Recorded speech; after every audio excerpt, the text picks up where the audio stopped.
as people probably would like to be. Welcome back to Thinking Critical. This is Wes, and it's been an interesting time in the comic book industry for the last 2 or 3 months. Obviously, COVID-19, then we had Diamond shut down.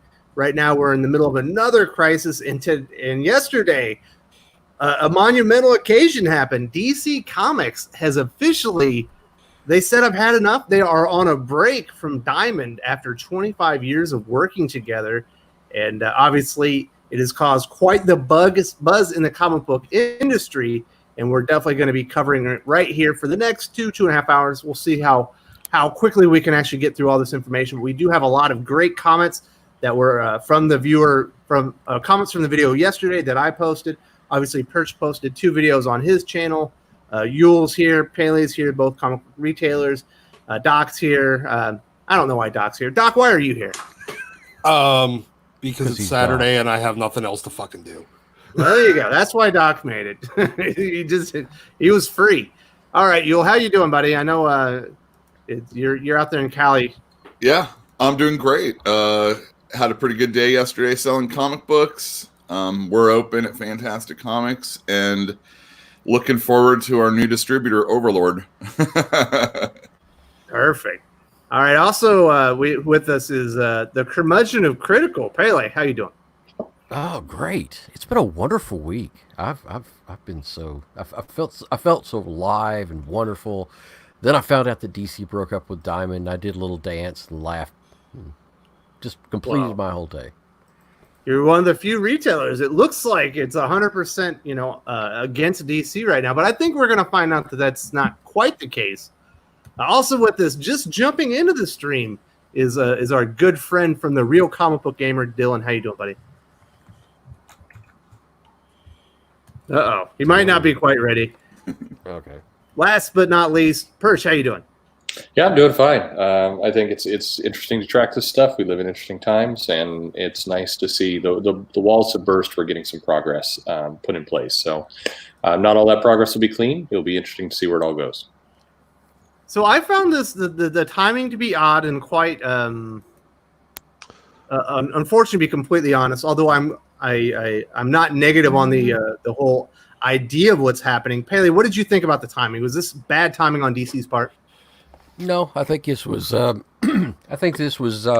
right timing on DC's part. They saw that Diamond wasn't going to do this very cleanly. They fired everything up, had all the same problems they had before, plus they were actually skipping retailers entirely, and it would look like just a complete shit show. And DC's like, you know what? During this time, when we're kind of already got these other guys, let's just go ahead and just sever this clean. And I can appreciate that. Mm-hmm. So we do have a super chat from Ryan Williams. Thank you so much for supporting the channel. It's very generous of you. How much do these companies charge, and how much more do these companies charge than Diamond? In the long run, does the pay increase really matter if Diamond sends damaged product that ends up costing money? We'll throw this one to you, Perch. What's the cost difference, and is it worth it? There's a number. We got to dissect the question a couple of ways, but this is a good question. First off, these companies do have slightly higher rates in some cases, but it's a mixed statement because some comic shops, some retailers had different deals. They had slightly different terms of what they could do, and so it's higher for some. It's close to equivalent for others. I think where you ship to is going to be a big deal. If you're in Canada, you're being charged more. So there's some subtle differences there. What we have heard from at least Lunar is that they're continuing to look for ways to reduce costs that they can control. Things like, not can control, but things like shipping. Shipping should go down as they find some other methods. And so they're looking to get to equivalency. And I believe them. I do think that it's in their best interest to get to equivalency. That said, some retailers who had special deals or had other things going on are going to wind up paying more than their special deal, or they're going to have to go and negotiate one with these new distributors. To your second question, does a pay increase really matter if Diamond sends damaged product that ends up costing money? Well, I mean, that's a tough one to answer because they don't, you don't get damaged product every week. It comes at different times, and it's a little unpredictable. And sometimes you care more or less, and so and it's more your time, honestly, and it's what your time is worth. It's the problem with Diamond, and that I had always historically. Other retailers have said the same. Some have, some haven't.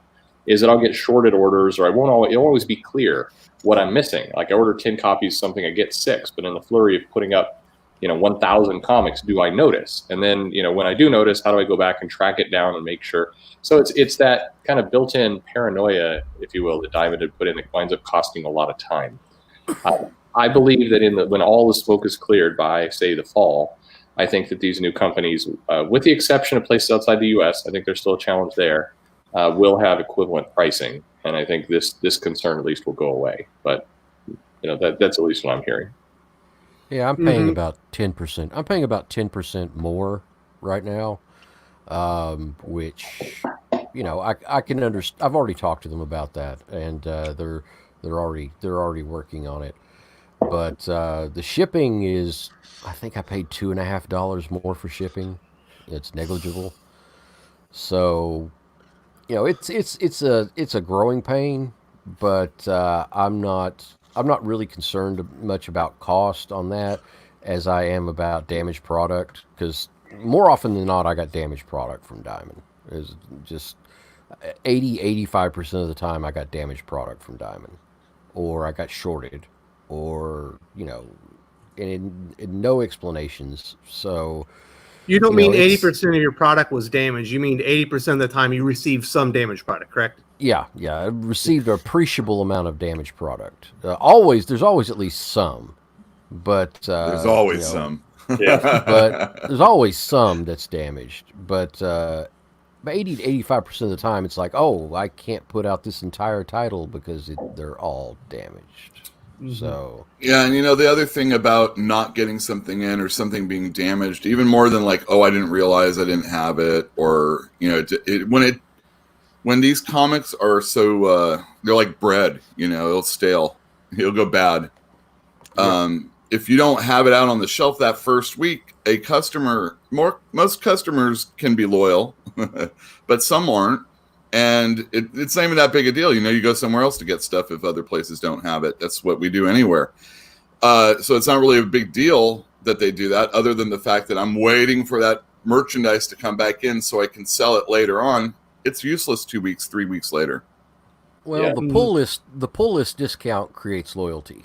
And the problem is I feel bad about that too, because if I couldn't get something from Diamond in a timely manner, or something that that wasn't just wrecked with spine ticks, I had to get replacements, wait a week to get them if I could get them, and the customer waited because they get a 20% discount. Other stores aren't going to give them that discount just out of the kindness of their heart. So right.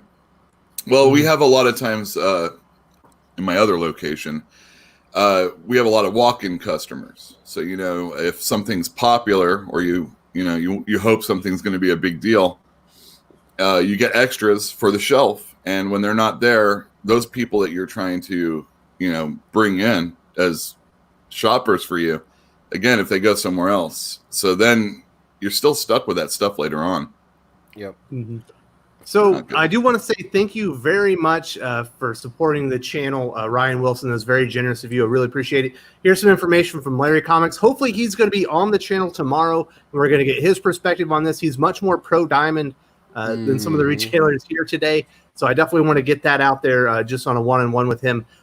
So we've been seeing a lot of the reaction from retailers, and it's, I don't know, I would call it, there's a lot of Chicken Little. The sky is falling. The sky is falling. Anytime there's a change, this is the worst thing that's ever happened at the industry. And we could go over a lot of it, but I have decided that I am going to go specifically with the reaction from Mile High Comics newsletter from Chuck Rosansky, with a couple of the things that he highlighted and he said in his newsletter. Obviously, we're going to cover a lot of information after this, so these are just a few snippets. We're not going to actually cover it all, but you can go check it out for yourself at the link that's on the screen, or you can go into the video description and there's going to be a link to it there as well.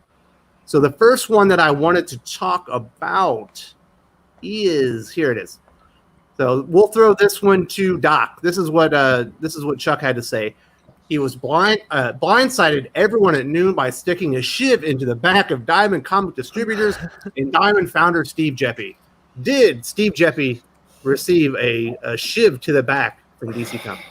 Not really. I mean, DC had their. I think DC's getting. They're not interested in just having.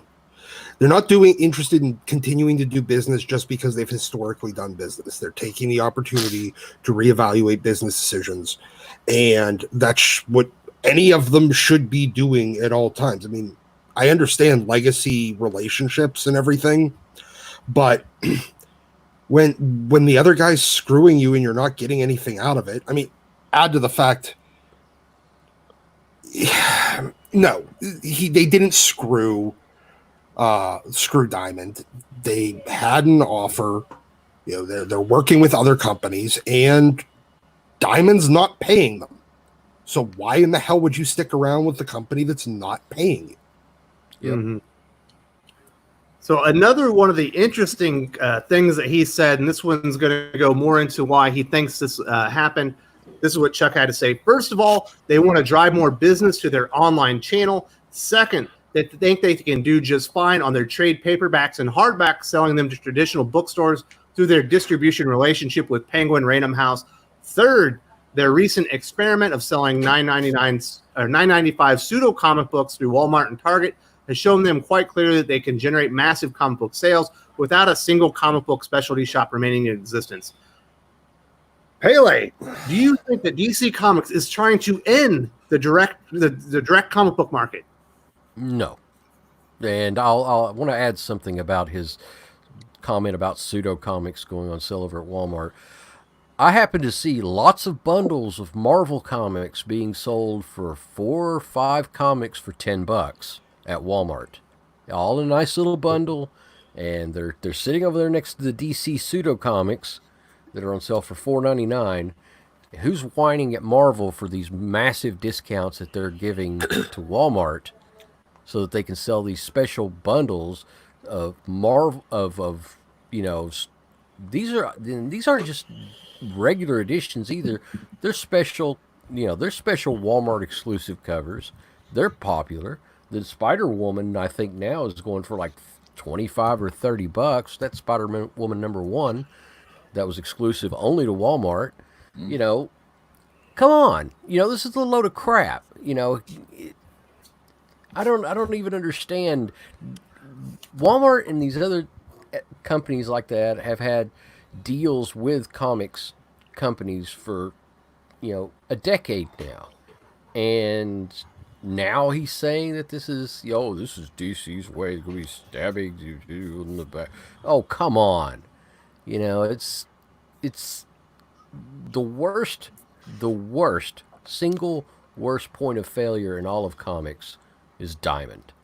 And to think otherwise is ignoring the tons of damaged product, the horrible customer service, the absolute despicable nature of under-the-table dealing that they did every single week.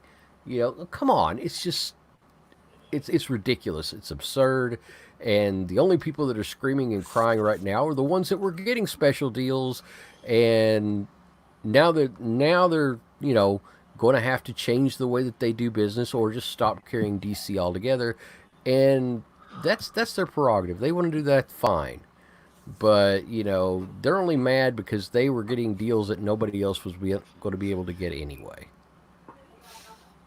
So, Perch, do you think that they are forsaking the direct market and DC is leaving it behind and looking for greener pastures? No, I think it's a ridiculous statement. I think the 2 distributors that they worked with to set up this, I mean, in particular, Midtown, are we saying that Midtown is also going to get out? Or they're going to set up a business entity to help distribute to local comic shops and help destroy local comic shops, which is also their business. I mean, just walk that statement through. It makes no sense. I think, you know, there's obviously a lot of people who are resistant to change, who do not like this because it's something different. There are some prices, there's some things to work out. I mean, it's funny, to be better, it doesn't need to be 100% better. Different options are okay. I think there's a lot of kind of false, crazy statements going on. My favorite that I've heard this morning is that, this is going to basically force Diamond is going to force all of the retailers to now up their minimum orders in order to keep their accounts because DC isn't with them anymore. So you're going to have to order more Marvel or more other things. And all I can say is, see, Yo's laughing. I mean, bull. I'm not going to do it. Happen. So on multiple fronts, so you think Diamond is going to say, well, our number 2 publisher is gone now, and so we're going to make everybody just order more? I mean, how does that strike you, other retailers? Do you like that plan? That's not going to occur. And I think so. There's just a lot of just false information out there. And the thing that cracks me up about Chuck's newsletter and just the various statements is how much they're making this personal. Like it's a Game of Thrones episode. It's business. It's just business. It sucks when something changes, but shivs and backs, and I mean, God, people need to just. They sound like they have YouTube channels or something. They should just make YouTube channels. Exactly. Get into the drama. If you're gonna I got to just lean into it. Yeah. Shivved. Come on, Hib. Get your channel going. Why not? Yeah, it is weird. If you look at a lot of the comic book YouTube, the sky is falling. The comic book industry has been in imminent collapse for 2 years now. And now every time there's a change by DC Comics, all the people that Bleeding Cool and the Comics Beat and Newsarama will actually speak to, this is the worst thing that's ever happened to the industry. It's dying as we speak, and it's crazy. They really should have YouTube channels because they are severely hyperbolic, but probably they should take a breath before tweeting. Honestly, people aren't that different in the end, because you're exactly right. For multiple years now, we've heard people say, listen to all these paranoid, crazy YouTubers who go off and on about all this. The industry's dying. The industry's not that bad. It's healthy. And then the second there's any kind of change, any kind of modernization change, this is going to destroy the entire industry. The world is over. Daenerys is coming with her dragons. We are being razed to the ground. I mean, come on. Really? I'm of the opinion that whenever most of the comics media and retailers and business and everybody else, they're like that weatherman that's always wrong. So if he tells you it's going to rain, wear shorts, and if he tells you it's going to be a nice sunny day, carry an umbrella. So yeah, they've all essentially come out and decided that they hate this. So I'm pretty sure that it's going to turn out to be a brilliant business decision. Yeah, for them at least. I'm just going to enjoy sitting back and laughing at them while Diamond continues to sputter until they finally just collapse. And then they're going to have to. Then either they're going to go out of business or they're going to have to go with a different distributor. So because Diamond's been sputtering for years. This is nothing new. How badly do you have to run a company that just a couple weeks of downtime spells your complete financial ruin?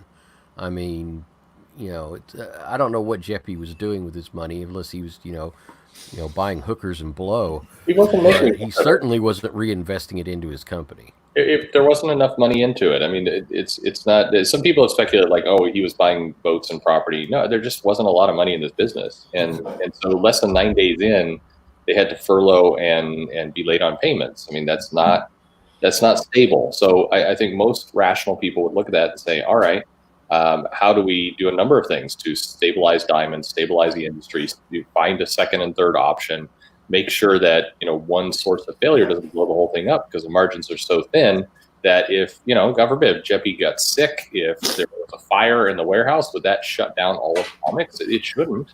No matter, even if you love Jeppy, you shouldn't have one moment like that shut everything down. And there's just not enough money in this business to have all. I wish he was buying a boat and a property in France. That would be awesome if he was able to do that. I mean, we're all making more money. But the one thing I'll. Oh, I'm sorry. Go ahead. All right, so we haven't heard from Dylan, the real comic book gamer. Sorry, you came in a little late. You missed the intros. How you doing, buddy? I'm doing good. How about you? I'm doing well. So talking about what these guys have been hinting at right here, this is what Chuck Rosansky had to say about Diamond. He said, Diamond Distributing is certainly at immediate risk, as losing their number 2 product line in an already depressed market is a catastrophic loss. To use the phraseology of Wall Street, their ability to continue as a going concern is now in great doubt. Plus, obviously DC is ramping up. We got Dark Knight's Death Metal. We got Joker War coming online. Marvel has decided to sit this period out. There probably couldn't be a more definitive time for DC to make a move like this and essentially force most retailers to jump in with Lunar and UCS, because they are going to have almost all the comic books that people are going to be interested in, at least until like late July, August. What do you think? Do you think Diamond is at risk, with DC jumping ship like this and not really having any big comics for a few months? I think it definitely damages them. First, I want to say that, I'm just a fan. I'm not a retailer or anything. I know you have a lot of people that know what they're talking about right now. I'm just a fan of comics, so that's my perspective on this whole thing. But, yeah, I think that this definitely is not good for Diamond. But at the same time, Diamond had years to do something, and they haven't done anything. They've been just kind of fat and happy with this whole situation that they've had a monopoly with. And now that there's finally some competition, like you're saying earlier, the sky is falling, and it's all over, is how everyone's treating it. So yeah, with Marvel not really doing anything and DC jumping on it, like we got Joker War, we got Metal and all this other stuff going on. Marvel's kind of just like, we got some Swords and X-Men in a few months, but that's kind of it. I think that is not a good place for Diamond, but who knows? I'm definitely interested to see how this whole thing plays out, but it definitely doesn't look too good for Diamond considering what's going on. So I know your local comic shop is one of the retailers that actually was out there talking about his relationship with, I believe it was Lunar, and how much the packaging and the receive time was better or superior to his what he was getting with Diamond, and that in turn caused Diamond to start throwing bubble wrap and things like that. Do you foresee that, if Diamond is able to stick around, Lunar and UCS obviously stick around, that this is just going to be better for retailers and obviously for us, the readers, as we get more comics in regularly, less damage, things like that? Oh, definitely. Competition's always a good thing. Them having a monopoly and just being like happy with their piss poor service is a bad thing. Hopefully this will actually make them step up and do good. I actually have a quote from Russ, who is the guy that runs my local comic book shop. He was replying to people on Instagram all day the other day talking about it. People were talking about, but the shipping's going to be more expensive. And he said, and I quote, even if shipping cost goes up a little bit, the extra care that Lunar has taken with my comics has already saved me money and time. There's nothing like getting damaged books from Diamond and having to wait 2 weeks to get a replacement that is also damaged, to wait 2 more weeks to get your final replacement that is still damaged. I waited 6 weeks to get books in before, and every single copy comes damaged. Yep. So I think that kind of puts into perspective of they just don't really care, and so maybe seeing the competition actually doing something and actually caring will step up their game, hopefully. Yeah, I won't. Even if it doesn't, and Diamond just can't do it, and they fold, I won't shed a tear. Yeah, I will not shed a tear. I figured this out. I've got a spreadsheet here that I figured out of how much money this has cost me personally over the last 5 years in damaged products, and I could buy a $45,000 car, $45,000 in damaged products over a span of 5 years. And yeah, a lot of it was replaced. A lot of it was, finally taken care of in the strictest sense. But still, it's late. How much opportunity cost there is lost? How many books that I had to, put out on the 50-cent bin because, I lost the opportunity of when the book was hot and new. It's a constant barrage of crap dealing with them as far as product is concerned. And, it's a meme. It's a meme that's lasted for over 25 years. It's absolutely absurd and ridiculous that they've been allowed to continue on the way they have. Thank you for sharing that. That's very informative. Obviously, it's like $9,000 a year in damaged products. That is absolutely insane. It's like 18,000 comics probably, or maybe even more. Yeah. But we do have a dissenting opinion from the viewers. Dark Admiral March Hare, who's been with us since the beginning. So thank you. I'm glad you're still here, my friend. $9.99 super chat. Thank you so much for being very generous. I've got to disagree with the panel. I know my shop put out a statement that this is hurting them. I told him to drop all my DC titles from my pool, and I'm picking up manga instead. What do you say to that one then, Perch? Is this really hurting shops, or do you think people are overreacting? Or if it is hurting shops, should they be encouraging customers to move their DC pulls over to manga? I mean, I think people are definitely overreacting all across the board. By the way, I think this is a business change. It's not a super party. It's not a funeral. It's business change, and we have to react to it. As a business owner, you have to come up with new strategies. That's all that is. But I think shops putting out statements saying this is hurting the shop need to be very tangible with it. If they are hard costs, put it out on paper and let that be known. I think that there are a lot of shops who are putting out kind of very, like we said earlier, very hyperbolic things about shivs, and that's not meaningful. I think if there are actual problems, actual changes, you should put those out. This is a personal choice. I would never, as a shop, tell customers to drop DC or try and say, hey, they're mean to me, so let's hurt them together. I would never do something like that. And it doesn't sound like that's what you're saying from your statement either, Marchair. I think that, that's a customer choice. And if a customer choice is looking at this and saying, I'm reading it, I'm looking at it, I don't like what I'm seeing, then yeah, you should pull your money. You should always my stand, you should always put your money where you feel comfortable putting your money. And that's your call, your choice, and shops should honor that and try and facilitate that.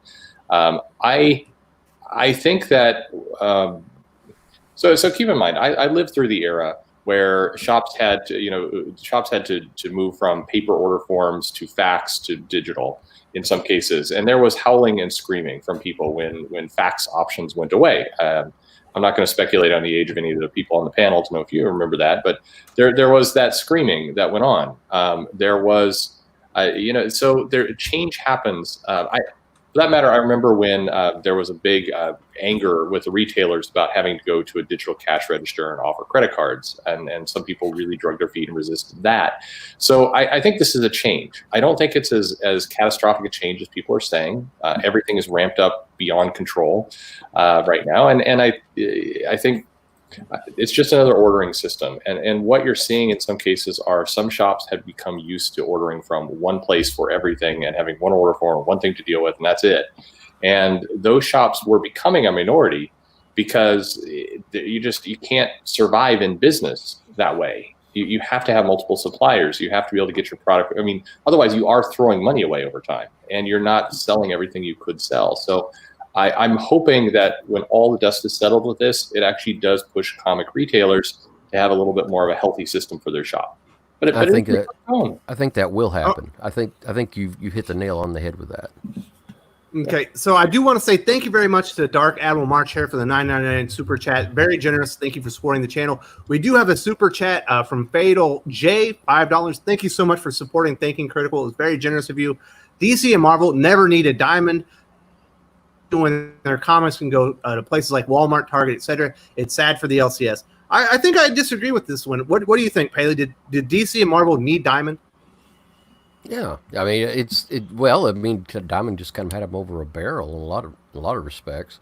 They could go to retail spaces like Walmart, Target, and those types of places, but vast majority of the time the comics just don't sell there.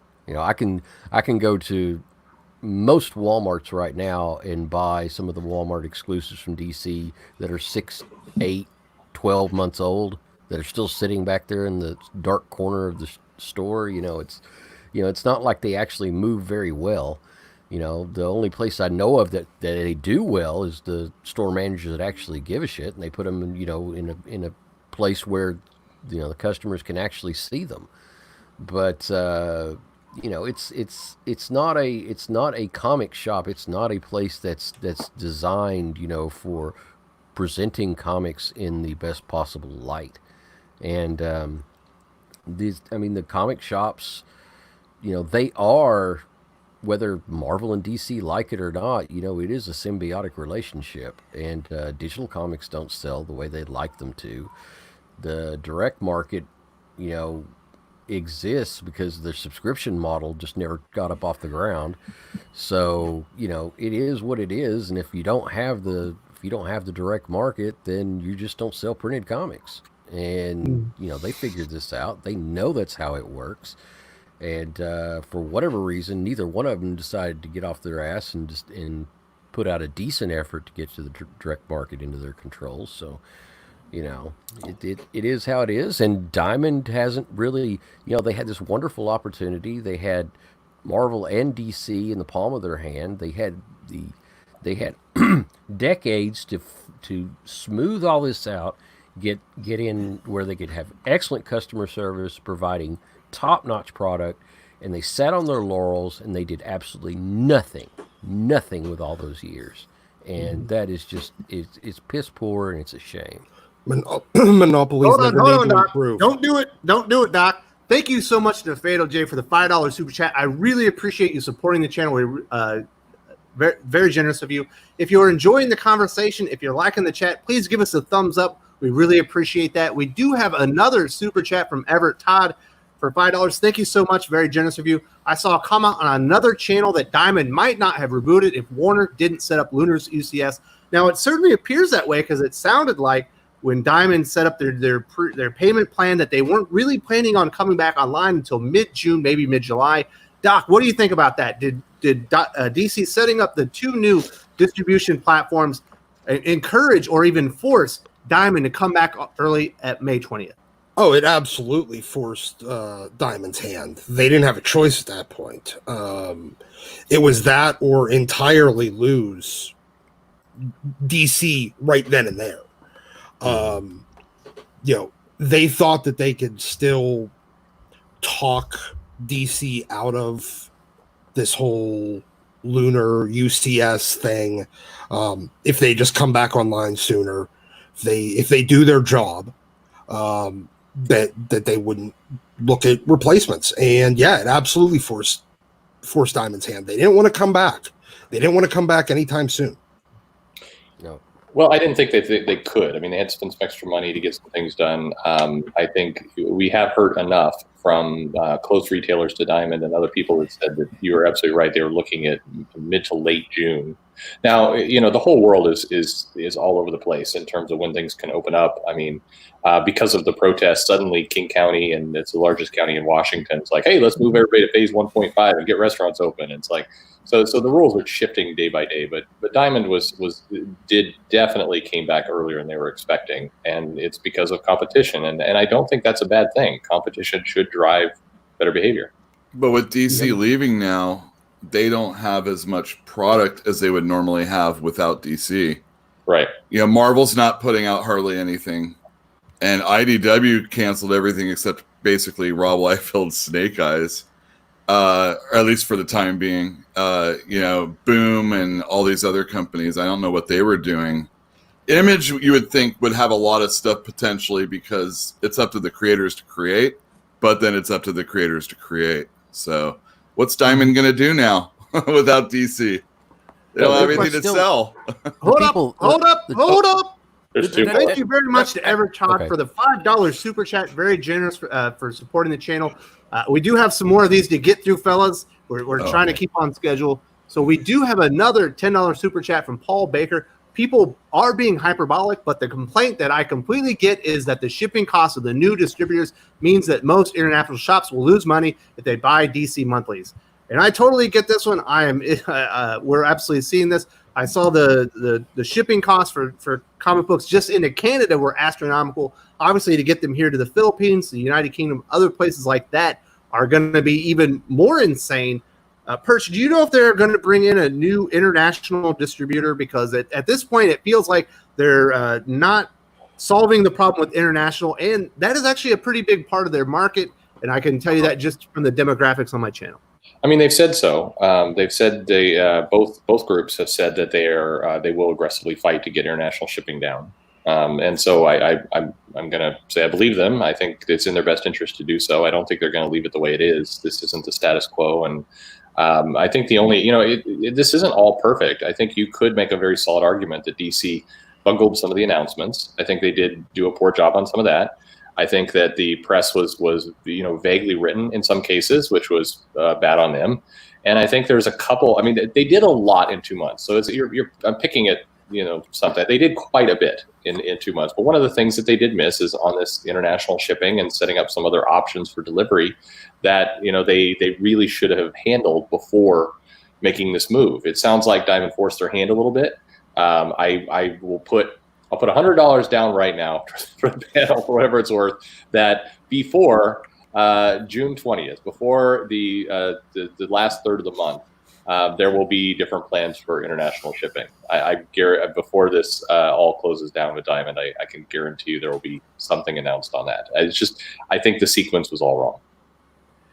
I do agree with you there. I think they could have been more transparent about this. This feels like it probably came out of nowhere, especially when it comes to the retailers. Probably could have given them a little bit more heads up to get online with Lunar and UCS. Now you have a lot of people scrambling. Probably going to make it more difficult for Lunar and UCS as well. It sounds like you have something you wanted to say. Well, there were months to get signed up with them. You didn't have to do it. I mean, you had all this time. DC was going to distribute through Diamond when they returned. That's true, and that kind of sucks. That's probably the thing that sucks the most, I think, about this whole thing. But I mean, it doesn't cost anything to make an account. We do it all the time. Yeah. Yep. And I was hoping that Lunar would stick around after the fact anyway, just to hopefully make Diamond more accountable. And now they're not going to have a chance to be accountable, at least as far as DC is concerned. That's all I have to say, I guess, about that right now. Does anybody have anything else to say about international?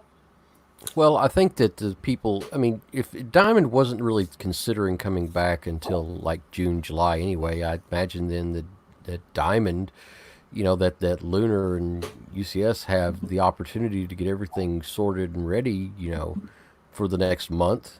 And we'll see what happens in 30 days. See if they can get everything back online.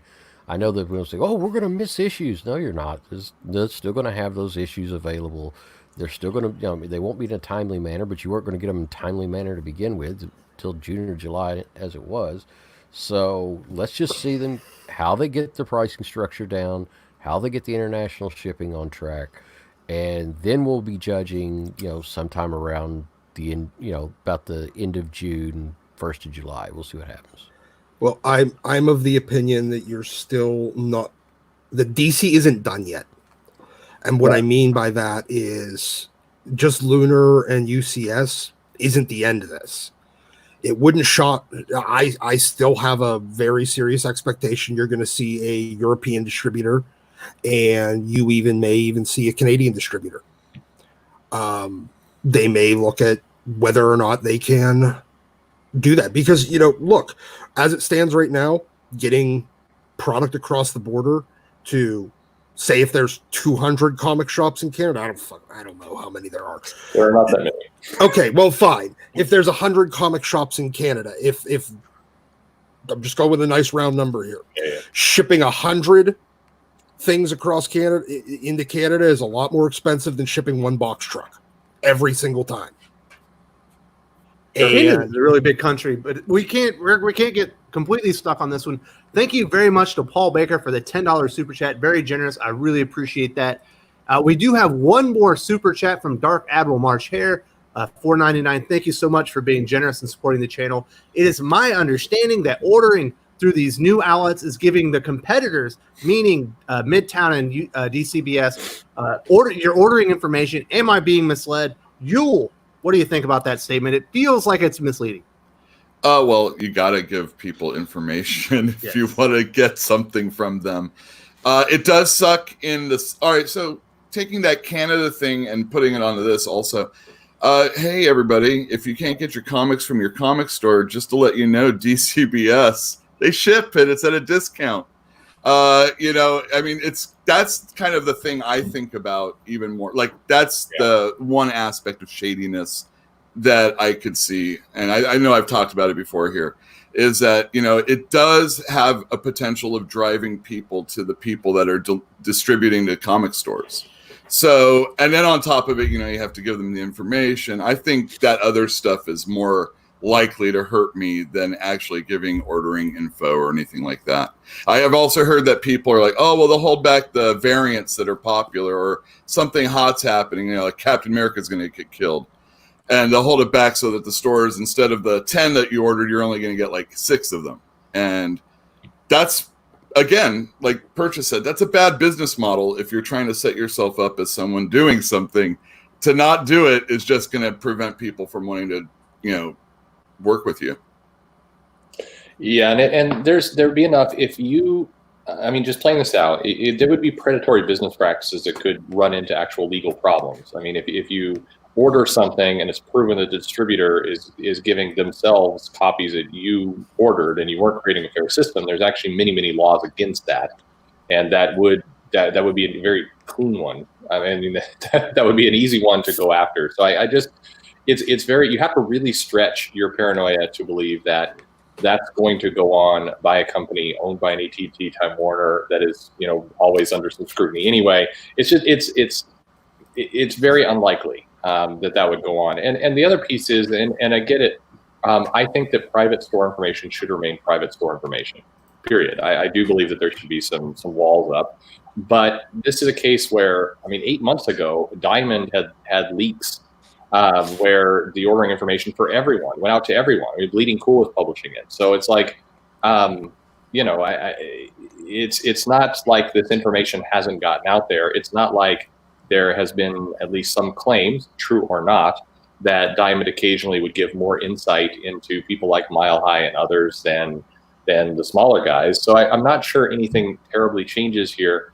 I guess I would say until there's actual evidence and proof otherwise, I have a hard time believing that DC and Time Warner would willingly put their business in some place that would create this scenario that could wind up hurting them quite a bit. And I think this is some paranoia from the industry. I don't think there's a lot of facts behind it, and I don't know that things are terribly different is the thing.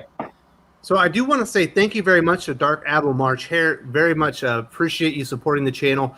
Lots of great questions. Obviously, the chats are going off the hook. Everyone's having a good conversation about all this new information. I do want to double back, and we will cover the last statement from Chuck Rosansky. Then we'll get into some of the viewer comments that we have. So the last statement that I did want to cover, and this is going to be for Yule. I'll let you cover it first, and then everyone else can chime in. And this is what Chuck Rosansky had to say. This is a perfect storm of disasters for the direct market retailers. Some stores will most definitely survive, but thanks to the unilateral decision today by DC Comics, as if they're like a government or a military agency, I think that the number of surviving entities was just reduced drastically. It is a sad, sad day in the history of comic books. Do you think DC's decision here is gonna, put even more comic book shops out of business? I don't know. Look, comic stores, they open and they close, and they often close, and they close again. Steve Jeppy, when he was doing the rounds, was talking about how comic store and small business are scrappers, and we find a way, the ones that stick around find a way to stick around. And this is another one of those situations. The one thing I'll say is that about this is that everybody's talking about monopolies, but DC is, with the exception of the fact that there's multiple distributors, they are only distributing to one part of the country, or one section of the country. So in its own way, this is a DC monopoly that's being created right now. If they're, you're not going to get, if I'm the Lunar customer and Lunar, has a situation where they go out of business, then am I going to get the other company shipping to me then? They're also both nationwide. They're both are nationwide. They? Well, then why do they split one's them up kind that of way? focused one way and the other's kind of focused the other. They suggest that you go with one or the other, but they've said that they're both nationwide. And Right. They also they suggested in the beginning. I think a lot of this was the basics of getting things set up. What I've been told by both is that by say August it should be a fair playing field. It should be easy both ways, and that a lot of this was just a setup of both. Oh, I see. Yeah. So that's me not really knowing every aspect of it. But Good. Then I guess that's my only fear that actually was out there when it comes to that, because you can see situations where things go sour, and and then there's just that one left over. Again, that's another thing. But I don't know if it's a dark day in comics or anything like that. We always have to. I mean, I thought, again, we've said it before, that Heroes World, that was a much more significant situation than I think this one actually is. And we should talk about Heroes World in a little bit of depth later, because there's some comparisons people make that are inaccurate. If this causes shops to just teeter and die, if this particular instance is what causes them to die, then they've been on their last legs for a really long time. Definitely, because this is nothing compared to what Heroes World did. So I frankly, if this causes them to die, then they don't need to be comic shops anyway. They need to go into business doing something else, because they're obviously just not cut out for this particular business, and considering how tentative some things can be. We are worried about our data, because we have a point of sale system, and everything goes through there from Diamond. We get their stuff and then we put it in. It's separate from Diamond's account that they have set up, but I don't know how that's going to work. Also, I'm not smart about that kind of stuff. That's what my partner does. But so yeah, I do want to cover this next super chat from Atomic Hound, $20 super chat. Thank you so much for being generous and supporting the channel. My LCS owner says the digital strategy distributor changes contributed to Dan Didio's firing, that if he was around, he would be staunchly opposed and was removed as a result. Was this in the works for a while? What are your thoughts? Great discussion as always. Perch, has this been in the works? Do you think this contributed to Dan Didio's firing? Well, that's a good question. I think that this has been in the works for longer than we think. I think that DC has evaluated these plans before. There was a very blip of a story back in 2018 that DC was at least sniffing around and making some inroads to talk about this, but didn't pull the trigger. I think the pandemic caused them to pull the trigger and actually move forward with some of these plans. Didio's firing happened prior to the pandemic, so that one didn't precipitate the other. I think Didio's firing had other issues that were unrelated to this. I think, as we've heard, some of the direction he wanted to go was in opposition to what Jeff Johns was trying to set up with the corporate, what was going on there. There was comments about a hostile work environment that I think are going to come out over the next 6 months of some things going on within the company.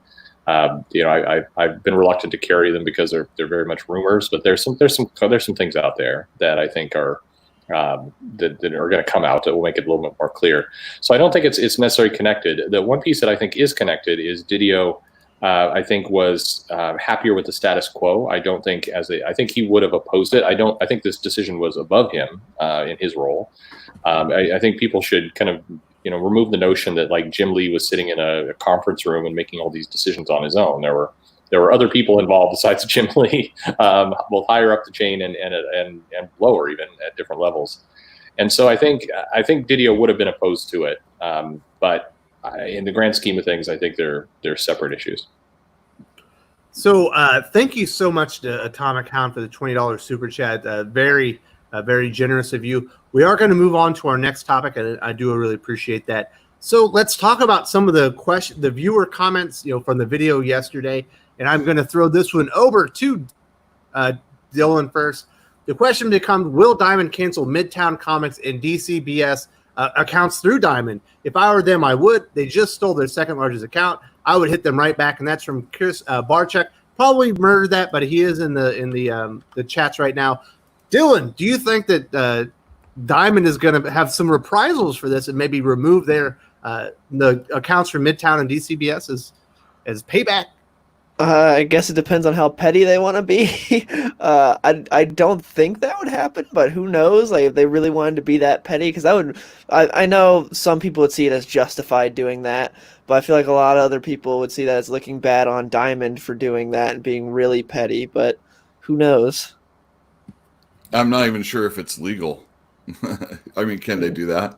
No, not with their current agreements. I mean, that would be another problem. Now, I do believe they could start making it really difficult and just nudge them out. And as Larry is mentioning right here, they'd be cutting their biggest customers. That would be Diamond shivving themselves in the back.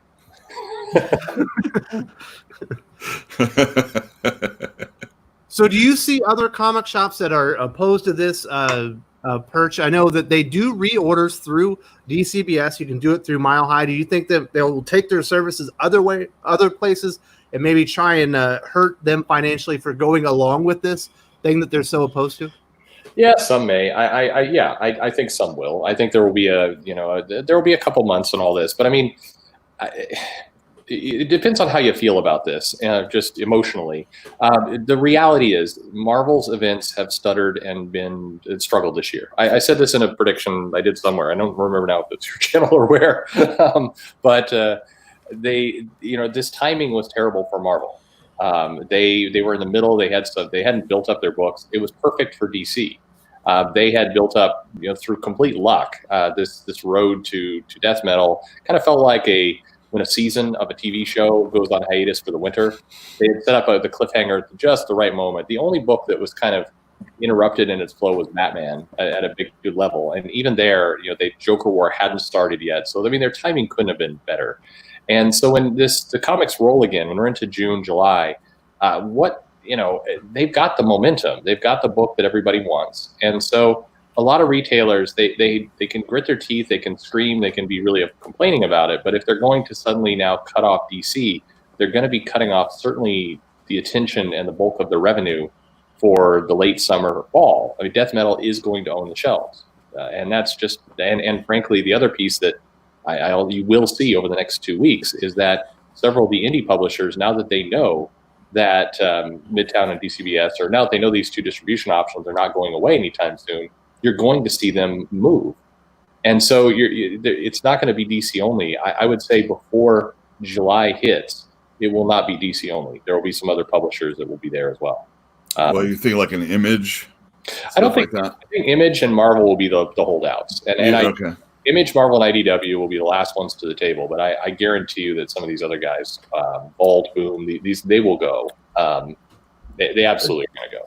Because they don't have to be exclusive. They don't have to do what DC did. They can just offer through both. And I mean, they'd be insane not to. Additionally, who the hell would care if Diamond canceled Midtown and DCBS? They're their own distributor. They just move it from one part of their building to the other.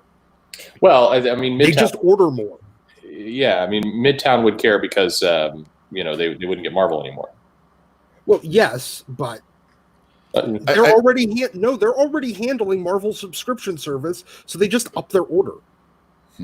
Yeah, no, true. No, I hear what you're saying, but I think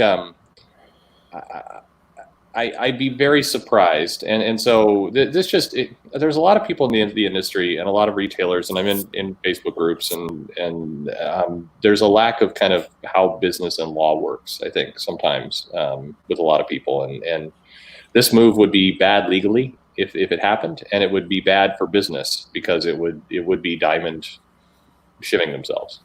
Yes. Mm-hmm. Yeah, I think Brian Hibbs would probably be leading that suit. Yeah. Even though he loves them so much. Yeah. I mean, I find it ironic that that Mile High is complaining about this when they're probably they're awful anyway. I mean, their prices are ridiculous. They have horrible customer service. They're probably one of the worst retailers to actually do business with. I don't even want to talk about their back issues. I mean, it's an absolute joke. I mean, there's awesome, wonderful facilities to go to. And when I was back in the day when I was a kid, it was kind of like going to Mecca was the idea of going to go and visit Mile High Comics. And when I got there, it was the greatest disappointment in my life up to that point, because oh, great. Everything is overpriced about 3 or 4 times higher than it should be, and everyone here is a complete dick. So, and they haven't changed. So I whatever. It's I know that Mile High is a big thing. They're a big deal. They're a big retailer, but to me, it sounds like they're whining and complaining and yelling because they probably one of those that has a special deal with Diamond too. So and it wouldn't surprise me one little bit. Everybody has an opinion. I mean, they're well, and a lot of the people have been in this industry for a long time. They get very comfortable with what they know, and this is a change to what they know. So now they're going to have to compete. You see it in any industry when you have an incumbent, and they're comfortable with their hold on the industry and what they know, and then a disruptor comes along and changes the rules. The incumbent whines like crazy and tries to get the world to move back to what they know and what they're comfortable with. The problem is, progress is inevitable, so they can delay it. But arguably, the comic industry has been in a delayed advancement period for so long that this had to happen. It was going to happen, and so you can either react to it and evolve your business. You are the incumbent for a reason. You have a lot of cash. You have a lot of power in this industry, so arguably you can pivot and change if you just set your mind to it and get working on it, or you can kind of allow disruptors to come in and take your business away. And what's surprising to me in comics is how many of the big guys are putting their businesses, frankly, at risk by clinging on to a business model that is sand at this point. It's not going to survive. They have to change. So I guess we've covered the chances that there will be some type of reprisals on Diamond's part towards Midtown and DCBS. Yeah. Okay, let's move on to the next topic. Thank you very much for that comment. What did Diamond expect? Cut off flow of product for 2 months, freeze publishers' payments once stores reopen, shipping delays and damaged books. And this is from the TheShogueagle. What could they have expected? DC obviously was their hand forced, that Diamond wasn't providing them the service that they needed. And now that they have two other alternatives, that they would move on. There's so many different points of view when it comes to this. As a store that had to close down, Diamond doing it forced those companies to slow down the product, and I didn't have to worry about what was going to happen for a while because there was nothing I could do about it. Only recently was I allowed to even receive stock, and even now because of essential items, my stuff gets put off the truck if it gets over full. So I might not get my stuff in time anyway. So this is what I'm going through. So Diamond slowing down everything actually helped me out quite a bit. And I understand DC kept making their stuff, and they're like, we got to get this stuff out, and that's their perspective. And then Diamond, I think the worst thing was that they couldn't pay people off, but we've always known that. Anybody that's tried to work in comics for a while probably knows that payment comes way later than when you actually turn into project. Oh yeah. And that's the same thing for the publisher. And it's the same thing for Diamond because, stores don't always pay when the stuff comes in. They might have terms that allows them to, wait a month. So that's all those reasons is why they had to do it. But it looks pretty bad when you can't pay the publishers. And on top of the fact that they're producing their material, and on top of the fact there are stores out in the country that want this stuff, what did they expect? I appreciate the effort when they shut down, but you got to know there's going to be consequences all the time. Absolutely.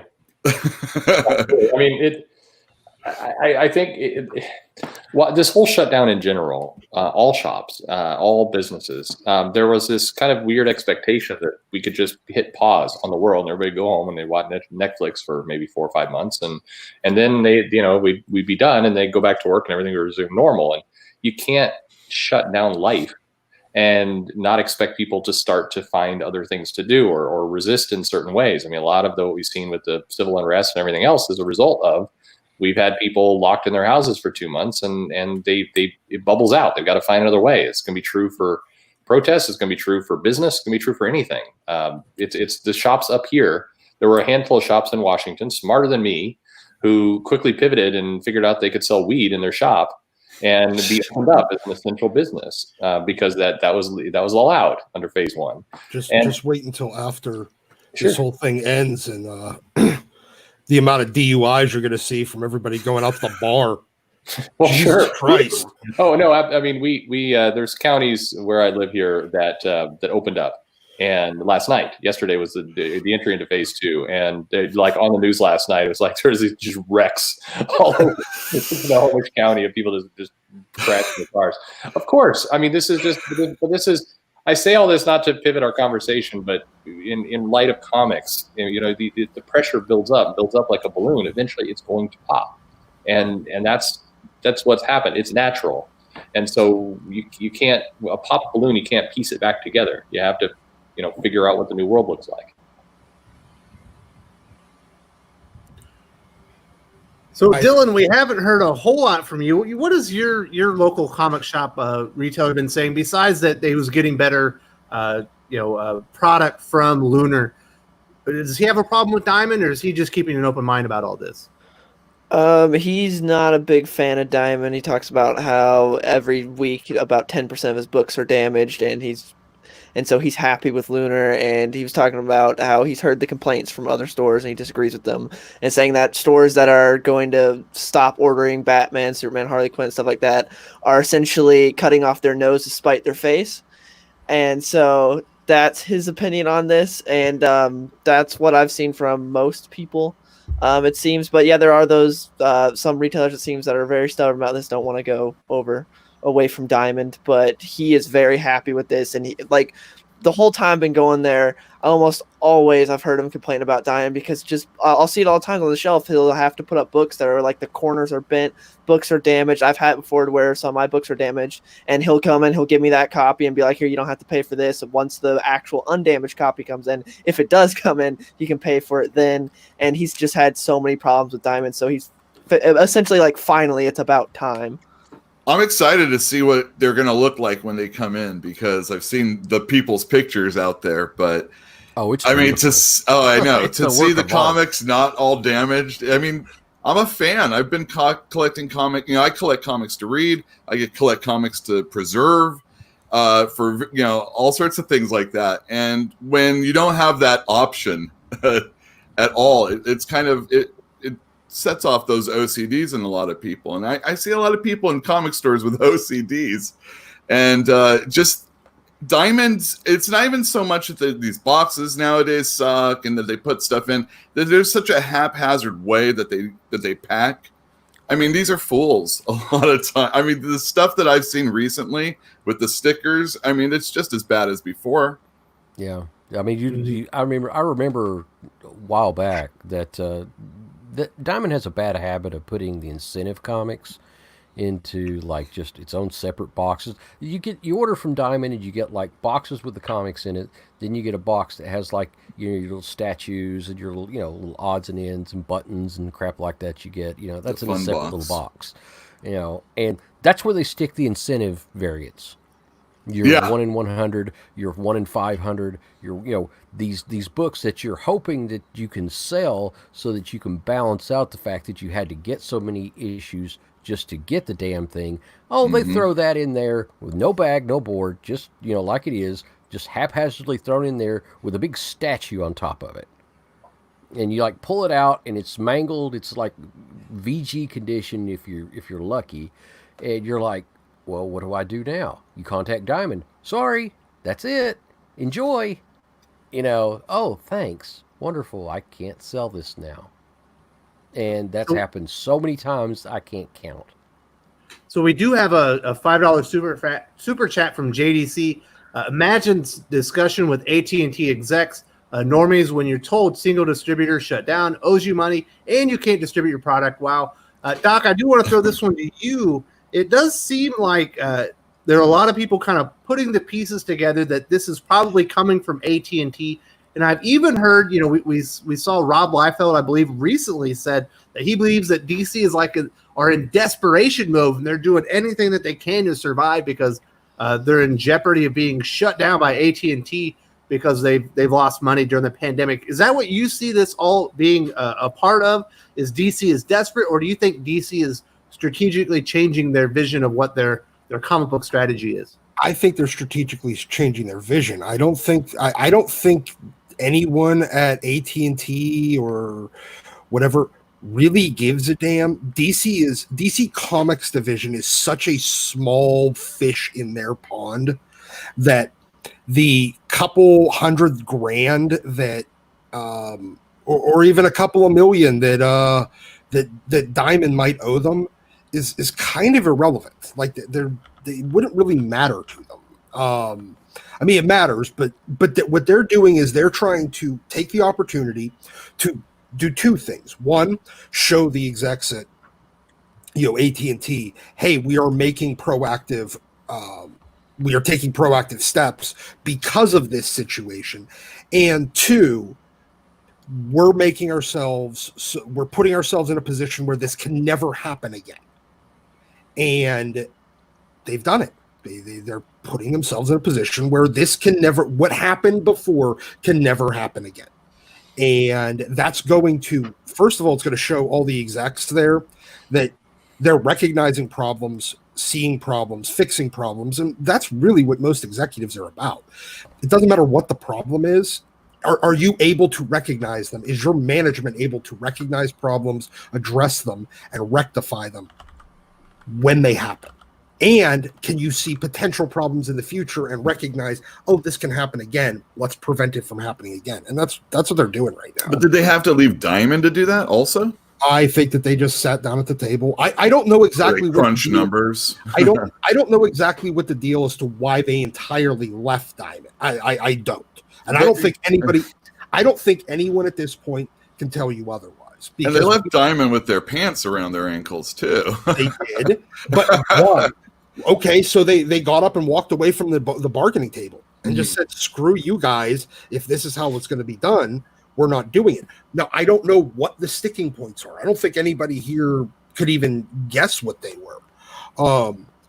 I don't think that was the issue. I think that they were also showing, leaving Diamond in the lurch like that also is another demonstration to AT&T execs, like, no, we're not going to just keep doing business with people just because we have in the past. Because maybe they felt that Diamond being viable in the future just wasn't an actual thing that was going to happen. Well, they could have. I mean, we heard a couple of months ago from some of the AT&T execs talking about how they're not going to keep doing things the way that they've been done just because of there are no sacred cows. I think that was the exact term. Mm-hmm. No sacred cows at AT&T or at Time Warner. This sticking with Diamond, if they're screwing them, would be a sacred cow. And they're demonstrating the whole corporate mandate right now, which is we're going to do business for business sake, not because of who we're friends with, who we've done business with before. If it doesn't make sense anymore, it doesn't make sense. You can ask them to help you make it make sense, but if they don't want to help it make sense for you, stop doing business with them. And I think that's what it came down to. I don't know what the sticking point between them and Diamond was, but they weren't going to keep working through them for whatever reason. Mm-hmm. So I want to say thank you very much to JDC for the $5 super chat. Very generous of you. Thank you for supporting the channel.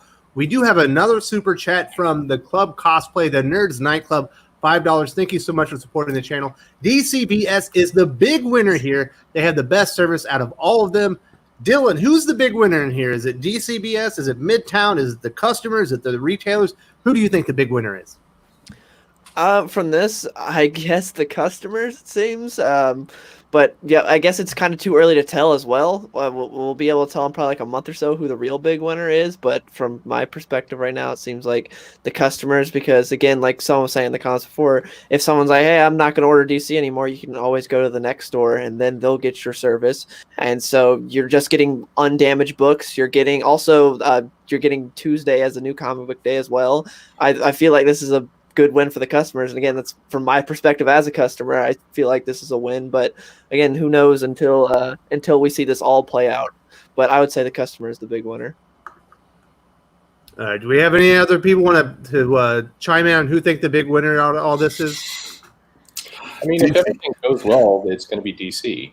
I think DC has a lot of momentum, and they've got a couple different channel options. So I think if this plan doesn't fall on its face, then DC is frankly going to be the big winner. But sorry, I think you were going to say something. No, I said DC. I think it's just like you said. I mean, they're restructuring a deal with another company. It's probably going to behoove them or be in their best interest to how they structure it, and they're the only ones that have any significant product that's coming out, and for once DC's got the upper hand compared to Marvel. I mean, going back to it, why was Dan Didio fired?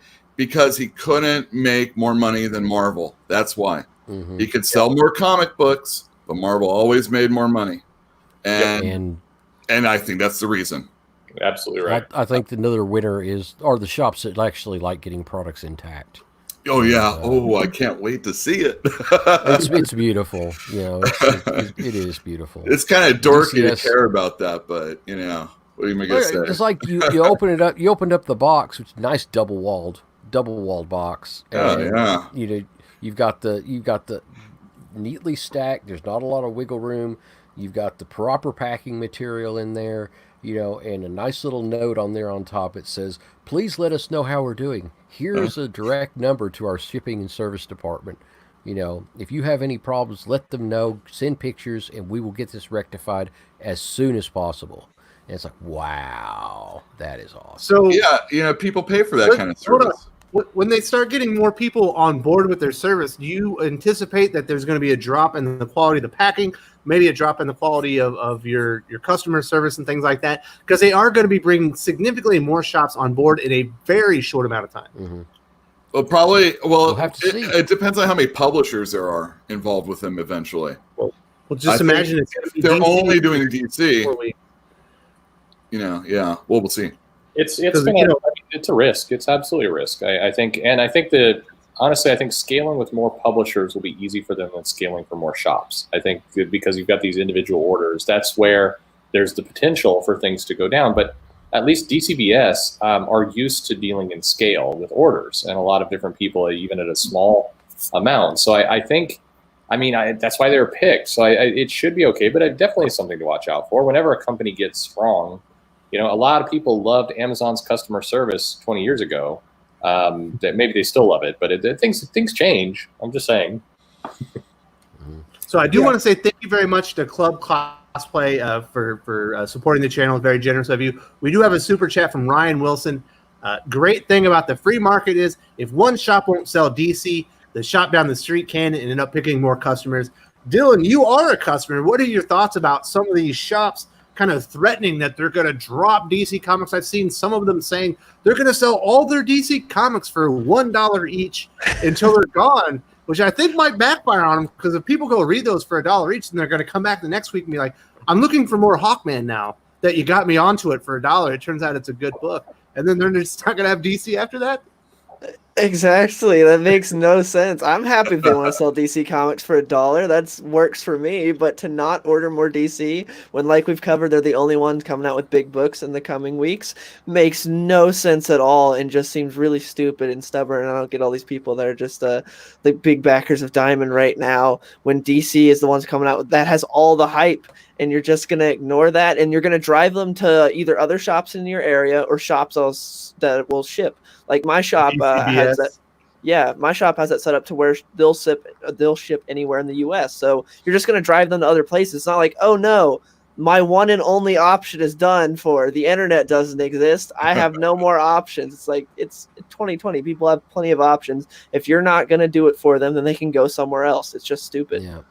And then shops that are crying or just, I'm just cry more, whatever, But that's sick of it. It's exactly, it fits the behavior. These are a lot of people who are still living in the 80s or early 90s and believe that the world still works that way. Some of the people who are complaining, I saw some names show up that I was honestly surprised to see there, because it's like these guys resisted computers. So how'd how'd Rich Johnson find you? I mean, I do think that there's a wake up call for some of these people to go, oh my God, you mean if I tell my shop, my customers that no more DC comics, that they're just going to be like, okay, I guess no more Superman or Batman for me forever. I'm done. That's not a compelling threat. Not in today's world. Nobody believes that, and right. I don't believe it either. Let's see when Death Metal rolls out. You're going to be selling that for $1. Yeah, okay. We'll see. I'm going to go pick it up for the store. That's what I'm going to do. If they want to start selling that stuff, and I mean, when they blow through their entire inventory and go, maybe people just thought it was overpriced before. Oh, maybe. And now we start a whole other argument about price point on comics. Yeah. But no, these publishers, the stores, look, the ones that are bitching about it, that were, they resisted computers. These people just don't like change. That's what it comes down to. Anytime something changes, they throw a temper tantrum. Ignore them. Yeah. When it's somebody that has just routinely demonstrated that they just don't like change, just ignore that person. Yeah. How many of these people are the ones that were whining and crying about, other factors, political nature too? They're used to crying and whining now, so they can get attention, so they can, it's the nature of social media now. So but you have to have a hot take also. Just the same thing. Just so you get attention. Yeah. I mean, especially right after it. I mean, I wish I had my camera set up, or else I probably would have been doing something yesterday. But I was doing stuff in the store instead. But I was listening to everybody talk about it, and it was like amazing that everybody was just like out there immediately, either on Twitter or on YouTube or whatever. And I was like, this is some crazy crap going on. I mean, and then of course, all the people that are saying like, oh, I'm not going to carry it ever again. There should be, I don't want to call it a list, but we should definitely remember who said that they weren't going to carry track of them in the future. Yeah. Then when they complain about something, yes. Then when they complain about something with DC 12 months from now, you're like, yeah, I thought you stopped carrying DC. What the hell happened? But hey, Perch, how could selling DC comics for $1 in your shop, how could that actually hurt DC in the long run? Aren't you really just hurting your own profit margins? I mean, yeah. I mean, you're selling the comic at a loss. I mean, I guess. At least it was just a ridiculous statement. I mean, good luck to you. You're going to sell DC comics for $1. I'll believe it when I see it first. And I'm assuming those are all the back issues. He's trying to get rid of his stock, right? Yeah, and in which case, if you want to use this moment as to promote a sale, yeah, I mean, great. You want to sell a lot of unselling DC comics for $1 that are taking up room in your shop? Yeah, you should do that. But you go for it. I mean, get rid of your stock. Why not? I mean, and if you want to tag it to this, I don't know if that's compelling. Like, the thing is, I'm having a hard time in my head picturing fans sitting at home going, man, I am outraged that DC Comics has shifted distributors from somebody I never had any dealing with and don't really know to somebody else I have no dealing with and don't really know. And I am so outraged at this on behalf of, a business that I'm going to go in and stop buying a DC comic that I've always loved. I mean, that makes no... Are there people out there like that? I mean, Steve Geppe's World Tour probably convinced a lot of people how wonderful they are. Yeah, I mean, back the comeback, right? I mean, exactly. I mean, that guy's. It's funny. Like every appearance, he kind of got. I was getting more and more pissed off at him. Oh no, I mean, I've got one of those shirts now, and that's a collector's item there. Oh damn! I need to get one. Comebacks. You got one of the shirts? Oh yeah. No. I'll wear it. You get all the good perks. I get That's nothing. a collector's item. I don't Probably know. will be.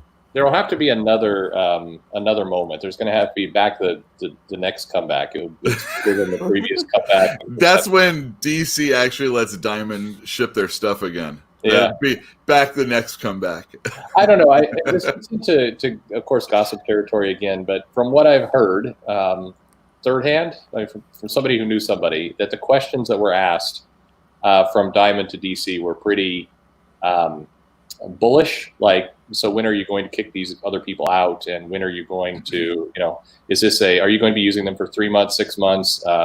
Are you going to commit to a 25-year extension? I mean, just very, like, it felt Entitled. like they had So the, rather than answer, they're just like, "See ya." yeah, I mean, they're always, I mean, it's just bad. I mean, God, if you get somebody who knows biz dev to actually manage this deal, I mean, know when you have the upper hand and when you don't. I think there was a huge miscalculation of where things are at. Well, I think that there's a lot of entitlement in Diamond's operation. It has been for a long time. I mean, they don't innovate in any way until they actually have a challenge or they actually have competition. The minute that they're back online, they act like, well, you should just drop these other people that were helping you out in a time of need when we abandoned you. You know, what are you doing? You belong to us. It's like they think they own the comic industry. They don't. They're another cog in the machine, and if they can't compete, they're going to get replaced. The fact that they didn't have any competition for 25 years just reinforced their entitled attitude. Yeah, it's ridiculous. I fully expect, though, that when Marvel is back into full swing, that Diamond's going to try some type of fuckery where they're going to, you know, oh, you no longer buy your DC comics through us. You know, it's just, we saw what you did. You know, I'm talking about during the transition period, and then they're going to try to screw with us on the pricing. I mean, they may. I mean, so Diamond's a business too, and they should counterattack. Absolutely. And I hope their counterattack is by really improving their shipping process and their packing process and their ordering system. That would be the best counterattack of all. So I hope they do that. But you know, that's not how most companies usually roll. Okay, so Perch, we do need to talk about this one. This is from Rocket Inc. Diamond gave preferential treatment. LCSs are now spending less because DC money is being diverted to another company. So that is shrinking their Diamond accounts, which is shrinking their Diamond discounts that come along with their order sizes. Right. So technically, this is kind of fucking over local comic shops that were counting on those discounts. Well, yes. I mean, but maybe the anger should be placed at Diamond, who, you know, needs to reset the floor for the discounts to a number that's acceptable, given that the number two, I mean, they don't have the stock. So it feels to me like the anger is misplaced a little bit. I get that something moved, and now, you know, some incentives are going away, and that is hard on a comic retailer, absolutely. But the distributor that was handing out those incentives doesn't have a third of the stock, or whatever that number would be. 30% to 40% of the stock you were getting, they no longer carry. So if Diamond keeps those old thresholds for the discount, I think they're the douche here. Sorry for saying it. I just think, I mean, that would be kind of absurd if, I mean, I don't know the right analogy here, but it's just, you know, Diamond doesn't have the product. So retailers are going to be ordering less. So they're going to need to lower those thresholds. You know, they're just going to have to do that. And I think if the new distributors are smart, they would offer some compelling things. And I understand in the next week we are going to hear some compelling things, either around returnability or some discounts or some more price breaks for retailers. I understand that is coming here, that will be announced in June, that hopefully balances this out. But I think some thoughts, some questions need to be aimed to Steve Geppi, saying, okay, now that your number two publisher is gone, what's going to change about our programs? I think that's a question he has to answer. Yep. All right, come on, retailers. You got any more information on this for Rocket Inc.? Let's see here. Well, isn't the way the ordering goes is you get a breakdown depending on how much money you spend within a certain company. So if you only buy 5 Marvel comic books, your discount with Diamond is going to be negligible. But if you're a store that buys 500 Marvel, your discount's going to be in the 55, or even better if you're some of these retailers that, I don't know, can they get better than that?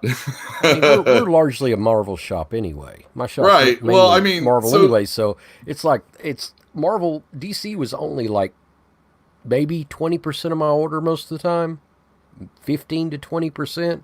So it's not going to be really that much of a huge difference. So if they're going to cut off, you know, by 85% of my order, you know, that's Marvel. And they're going to get pissy about the 15% that I decided I was going to take somewhere else. You know, then so be it. You know, whatever.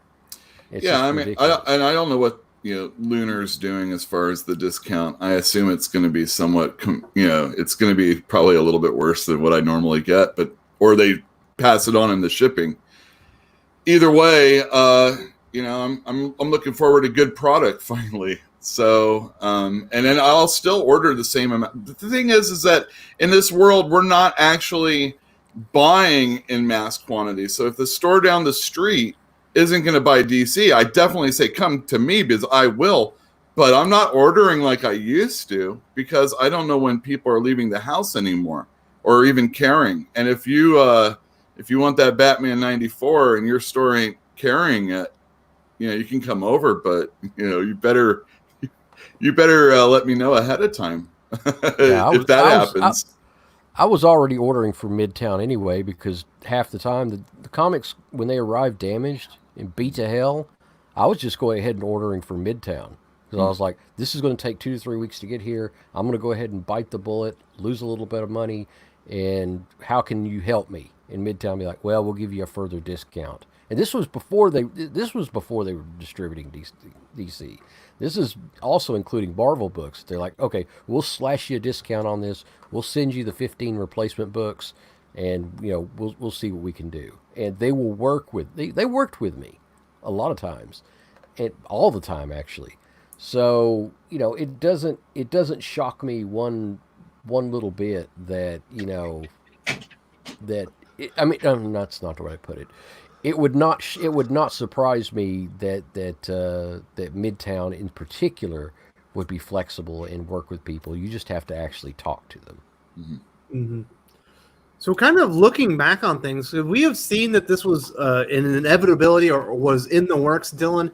When Steve Jeppy, who we haven't heard from in years, literally hasn't done an interview, hasn't really talked about his comic company, all of a sudden he's showing up on YouTube.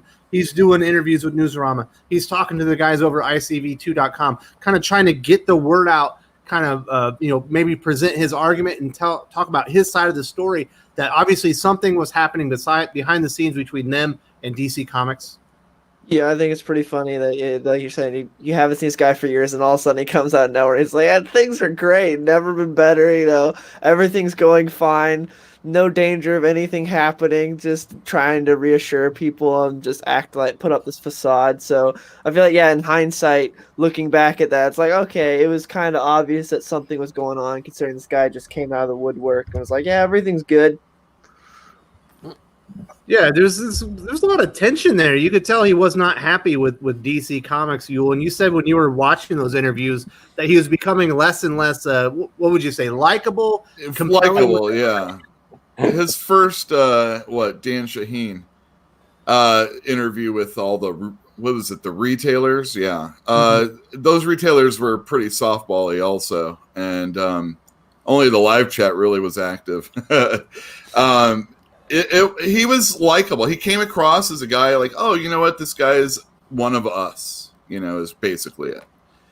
And each time, but even in that one, he said some things that was like, what are you talking about? And it was like when he was talking about setting up a back issue store for stores to shop from and whatnot. Yeah. And other things. And, he's all about these apps that are going to be it sounded like a politician talking about the YouTubes or something like that. Okay. And then each other interview where he's talking to the publisher. Oh, that publisher one. Oh, that one pissed me off. I was beside myself. And the publishers that they chose, I don't know why IDW gets thrown in the conversation so much, or even Dark Horse, because they're so small. I would rather seen like Scholastic involved or something like that. That one was a very upsetting interview, and then on, and I don't like what they're saying anymore. Mm-hmm.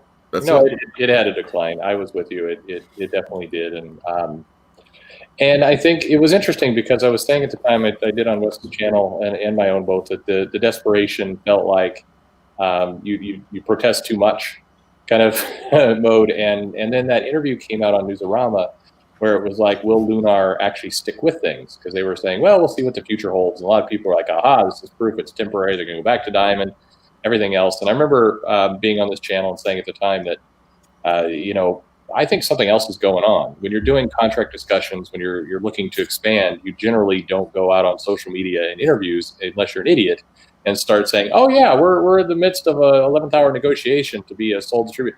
You don't say things like that. So the comments felt very reserved, very carefully worded. And whenever you see an interview where people are making very carefully worded comments, that generally means something is going on behind the scenes. They're being careful with what they say. And so I think we could have seen this coming on both fronts, and here we are. So, Doc, I know you know, being a customer yourself, did you watch those interviews, and did you take anything away from those as far as what your thoughts on the state of Diamond Comics Diamond Comics at those times? It reminded me of watching a Jimmy Carter speech. It was just bland. I watched them. I mean, I watched some of them. I got really bored of them really fast because they weren't saying anything. He's not as folksy either. Yeah, but he wasn't saying anything. And you know what? Within about 15 minutes of the start of each of those, he realized, I'm the one in control here. I don't actually have to answer anybody's questions. I'm the one that's going to start telling the publishers where they need to do better. He took control. He took complete control of it, and you had a bunch of publishers kowtowing to Steve Geppi.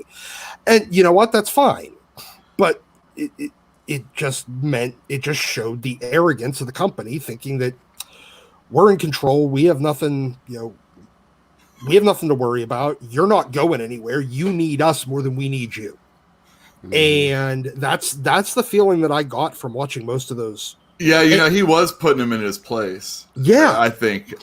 You know how like in like a mob movie, you know that the guy's a real badass if he like hands his like glass of champagne to someone else. You know where those people stand. And that's what Geppi was doing in those interviews, I think. Yeah, and he was showing them, I'm in charge of the comic business. You aren't. You can be replaced. We'll find something else to distribute, but you need us because you can't go anywhere else because you're too scared. And everyone in those live streams was too damn scared to do anything. And DC, on the other hand, is just sitting there going like, we don't care. You don't scare me. We'll go and find other options. But everybody at Marvel is kind of they're halfway between both. Diamond really doesn't scare them, but what does scare them is all the other Z-list comic creators that are scared of Diamond. That's what scares Marvel. That's why they're the ones not making any moves. That's why they stayed entirely silent during the pandemic stuff. They stayed entirely silent now. They're not saying anything. They're not making any moves. They're just sitting there because and they'll throw up a back the comeback post on Twitter or Instagram or whatever. But that's the extent of it. Because they're terrified of the psychos on the idiotic, childish creators that are all terrified of Diamond. I think so. I think if it's Marvel, it's in many cases simpler. I think Marvel, if you just look at all their moves, with the exception of Heroes World, Marvel, which goes way back, they're a late mover. They're never a first mover, and they let other people do these things, and then and this is what if you're a giant, this is what in many cases you can do until it bites you in the ass if some disruptor really comes along and changes things. They're just going to let this play out. If these two new distributors and DC starts to make heavy progress, and the shipping is good, and they get the international costs down, and the ball is rolling, and it looks like it's going to hold, I guarantee you that Marvel by fall will move over. They won't care. Anybody can they do that? Are they no longer exclusive to Diamond? I think they had the same late payments, so whatever out that DC used, unless unless Diamond is getting publishers to re-up with contracts, which it's by and publishers stupid enough to do that. But late Diamond said that DC renegotiated their contract where they could give 60 days and get out of it. As long as they gave a 60-day clause, they could get out of the contract exclusive. Do you think Marvel has that as well? I would guess that every publisher who had delayed payments has the ability to, because a delayed payment is a breach of terms. Yeah. Mm-hmm. So I haven't seen these contracts. Maybe again, anything could happen. Maybe in somewhere in Marvel's contracts it says, if we don't pay you, you still can't leave us. I mean, I think that would be absurd, and I would be interested to see Disney's lawyers chase that one. But I think Marvel doesn't move, and it's less to do with creators and ideology. They just never move first on anything. They let other people try it, and if it works, then they hop in. They try and dominate. That's been their business strategy. But we'll see. And Marvel doesn't have anything right now, so it really doesn't behoove them to make a move to do anything really. They can. Oh, we're going to put out Empire weekly, and then we're going to have 10 of Swords, and that's it. Yeah. For the most part, I mean, everything else is like finishing up digitally, the bad stuff. And, of course, they piss off their fans doing that. But, I mean, Marvel has nothing coming out, so they can stick with Diamond to the bitter end until they need to really start, when the country opens up for real and they can, all that other stuff, then we'll see Marvel, what they're going to really do, I think. Hey, come on. Pissing off the fans that were, they made a whole 38 people really mad for not finishing off that Hawkeye. Hey, I'm not saying it's a lot of people. I'm just saying, those are like sometimes tried and true fans. They're the ones you don't want to lose. Yeah, Marvel right now. I mean, look at their creators. I mean, come on. It's they've with the exception of a few of them, they've got some of the worst. They've got some of the worst petty, obnoxious assholes in the industry. So, what exactly do shops really have to lose right now in the grand scheme of things as far as what Marvel has to offer? I mean, eventually, yes, they will get the big machine up and running, and they'll start putting out stuff that is must-read type material. But that's not going to be for quite some time. That probably won't even be until like the beginning of 2021.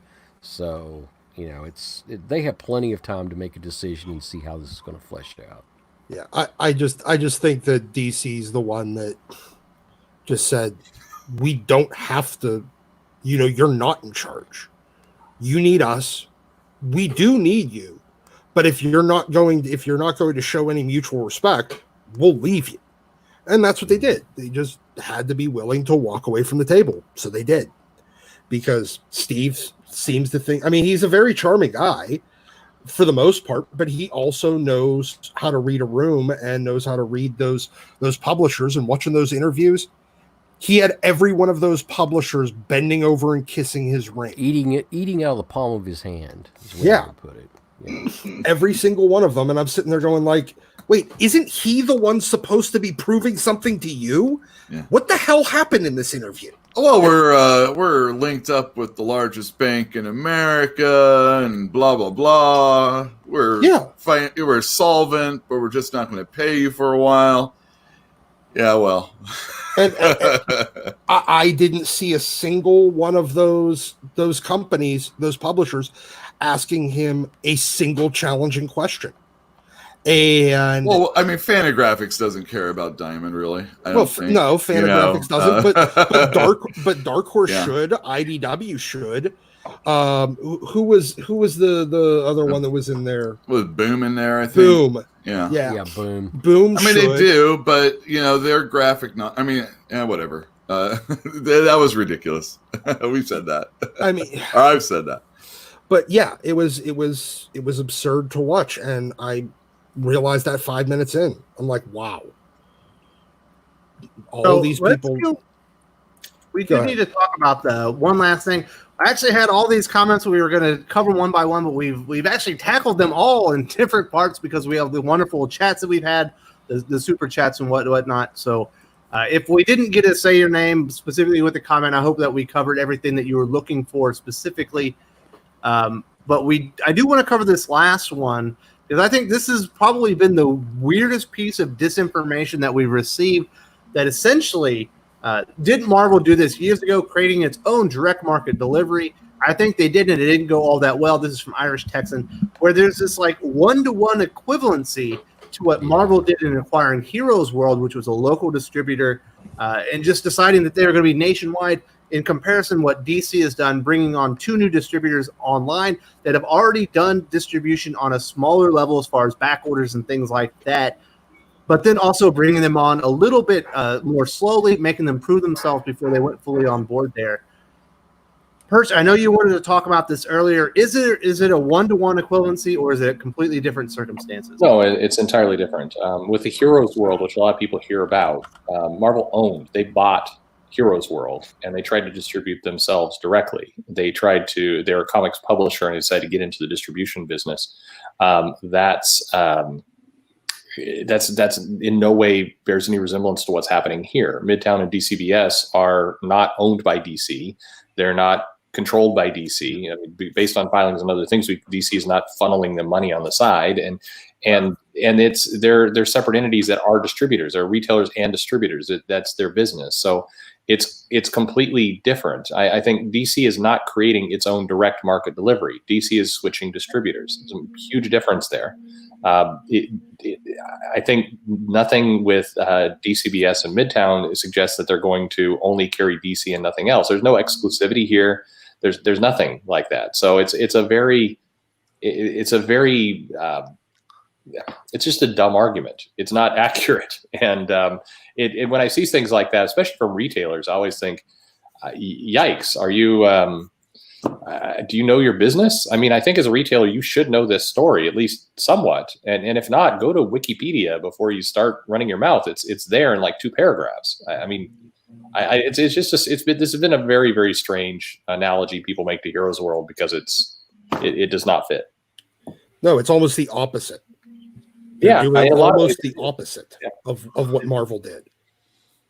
Well, now that I've been set straight on the fact that you can ship, both companies can ship, nationwide. That makes it all the more different for me personally. Understanding the situation that way. I think that initial Mississippi River split was just for like the startup and kind of everybody getting going like, hey, we recommend if you're on this side of the Mississippi, use these guys. If you're on the other side, use these guys. Yeah. And they did that, which came out later, with Heroes Mind in line, because what happened, Heroes World, what happened with Heroes World was on sign up and that first week, things overloaded, phones melted down. They're not ready to handle that rush. So part of why they made that designation at the beginning was so they could get people onboarded slowly and carefully. As it turned out, they didn't really need it because several retailers either rejected it or did not know how to set up an account. I don't know. I heard some horror stories before I set up an account. And then when I did it, it's like, well, this is easy. And we heard from Sean Gordon Murphy that he was calling retailers to walk them through it. Like it's not, I don't know. I can't quite wrap my head around that. If you can make a Twitter account, you can probably make, it's a little bit more complicated than that, but not much. Yeah. Well, I'm assuming some stores can figure it out. Anybody can. That guy's an idiot. I'm assuming some stores are like diamond only accounts, and like that's the only, their only thing they've had to fill out, I guess, maybe. These are people. The only thing I can figure is these are people that have never done their own taxes. They can't. It's just there's no way. It literally. I set up an account with Lunar. I already had one with UCS because I already, basically with Midtown, they basically set that up for me. But I set up an account with Lunar. It literally took 5 minutes, probably 10 minutes after I transferred, some payment information, as far as bank information. Period. Done. That was it. It was like, and then he had to walk people through it. These people that their IQs are like their shoe size. I just don't understand. It's. Can you sign up for a Google account? Shocking. You can sign up for this. No. Probably not. I'd say that somebody set up their accounts for them, You know, they're probably those people that still don't even know how to program their VCR. You know, it's just whatever. I looked up some of the stores that were making really angry comments about this move, and you look them up on Google and you see kind of the reviews and some of their business setup, and they haven't in some cases, or insane things posted on these stores. And it's like, oh, these guys have no idea what's going on with their shops. Mm-hmm. So we do have a $10 super chat from Kenneth Dowling, and he says, I ordered and bought Amazing Spider-Man Origin of the Hobgoblin trade paperback. These chronicle Spider-Man's first encounter with Hobgoblin. I've had a good experience ordering trades versus waiting for single comic issues. So that's an interesting point there, Perch. Do you think with their new reliance on Penguin Random House, I think that's the name of it, you know, are DC putting more emphasis on trades moving forward? Are we going to get more graphic novels rather than everything being released, in a periodical format? I think we're going to get more graphic novels. I don't know if it's a rather. I don't know that, but I mean, here's where a lot of what DC has done on the lower tier, the less selling books, are some of the OG and some of the stuff that's further down. I think DC will look at those and say, well, why don't we just collect these as a trade paperback and skip floppies for some of these low selling books? I don't think that's necessarily a bad thing. I think that some of these titles that get sold and get commissioned are not really, monthly worthy. They're I think if DC is taking and they're putting more of their effort into, their bigger sellers, their core titles, and really making that monthly business work, and they wouldn't be going through everything they're going through right now if they were planning to dump monthlies. They would just, they've got a ready-made solution with Penguin Random House. They would just pivot and just put all effort there. So clearly they want to keep monthlies going. But I do think they're looking at their business saying, why are we publishing all these monthly books? Which, by the way, Dan Didio was saying as well. This has been an open conversation DC has had for years now of maybe we don't want to publish all these books. Maybe we want to start filtering these things through. I think they definitely see an opportunity with their corporate partner now and to do more in the graphic novel world. And I hope they do. It'd be smart. I mentioned in another video, I strongly believe, if we're doing predictions here, that before the end of the year, you're going to see more announcements made by DC of getting comics, both GNs, trades, and monthlies, into other places beyond comic shops. So I expect another round of comic shops complaining, but the Walmart experience was good for them. It was good for shops if they are being honest with themselves, and I think they're going to look to see, can we get some level, not what it had, but some level of newsstand to come back. I think that they will look for other places to distribute their books. Yeah, I would be personally very happy if all the books that they have that sell less than 20,000 copies, that they just rounded them up and put them into trade paperbacks and just bypassed floppies, because big deal. I'm not going to order that book that I get 5 copies of a month, that 3 of them are actually full customers. Oh, woohoo. It's not going to break my heart, just go on, do it anyway. So I do want to say thank you very much to Kenneth Dowling for the $10 super chat. Very appreciative for supporting the channel. It's very generous of you.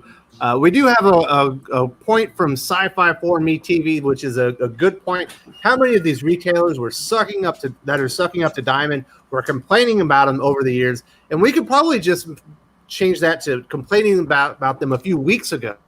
Yeah, it's like all of these people were talking crap on Diamond, but now that Diamond's being attacked by Mean DC, they're just they're too big to fail. And here's one thing too. I want to get this real quick. Marvel, they talk about DC right now has declared war on Diamond and Marvel and all.